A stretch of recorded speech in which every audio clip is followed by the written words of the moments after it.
ಸೋಮವಾರ ಬೆಳಗ್ಗೆ 9 ಗಂಟೆಯಿಂದ ಸಾಯಂಕಾಲ 7 ಗಂಟೆವರೆಗೆ ಇವತ್ತು ಜಂತರ್ ಮಂತರ್ನಲ್ಲಿ ವಿದ್ಯಾರ್ಥಿಗಳ ಮೇಲೆ ನಡೀತಾ ಇರ್ತಕ್ಕಂಥ ದೌರ್ಜನ್ಯವನ್ನು ಖಂಡಿಸಿ ಹಾಗೂ ವಿದ್ಯಾರ್ಥಿಗಳ ಅವರ ಒಂದು ಹೋರಾಟಕ್ಕೆ ನೈತಿಕ ಬೆಂಬಲವನ್ನು ಸೂಚಿಸೋದಕ್ಕೆ ನಾವು ನಮ್ಮ ನಗರಸಭಾ ಸದಸ್ಯರು ಮತ್ತು ಎಲ್ಲ ಸಂಘ ಸಂಸ್ಥೆಗಳ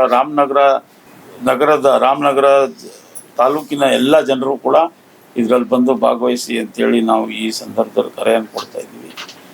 7 ಗಂಟೆಯಿಂದ ನಾವು ಕೆಂಗಲ್ ಹನುಮಂತಯ್ಯ ಸ್ಟ್ಯಾಚ್ಯೂಯಿಂದ ಮೆರವಣಿಗೆಯನ್ನು ಸ್ಟಾರ್ಟ್ ಮಾಡಿ ಪಂಜಿನ ಮೆರವಣಿಗೆ ವಾಟರ್ ಟ್ಯಾಂಕ್ ಸರ್ಕಲಲ್ಲಿ ಬಂದು ಇಲ್ಲಿ ಎಂಡ್ ಮಾಡ್ತೀವಿ.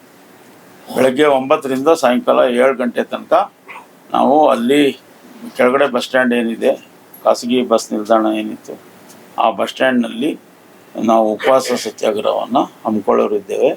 ಇದರ ಮುಖಾಂತರ ನಾವು ಸಮಸ್ತ ಹೋರಾಟ ಮಾಡ್ತಾ ಇರ್ತಕ್ಕಂಥ ಸಮಸ್ತ ವಿದ್ಯಾರ್ಥಿಗಳಿಗೆ ನೈತಿಕ ಬಲವನ್ನು ಸೂಚಿಸೋದಕ್ಕೆ ನಾವು ಈ ಒಂದು ದಿನದ ಉಪವಾಸ ಸತ್ಯಾಗ್ರಹವನ್ನು ಹಮ್ಮಿಕೊಂಡಿದ್ದೇವೆ. ಕರುನಾಡು ಟೈಮ್ಸ್ ಚಾನೆಲ್ನಲ್ಲಿ ಸುದ್ದಿ ಮತ್ತು ಜಾಹೀರಾತು ನೀಡಲು ಈ ನಂಬರ್ಗೆ ಕರೆ ಮಾಡಿ.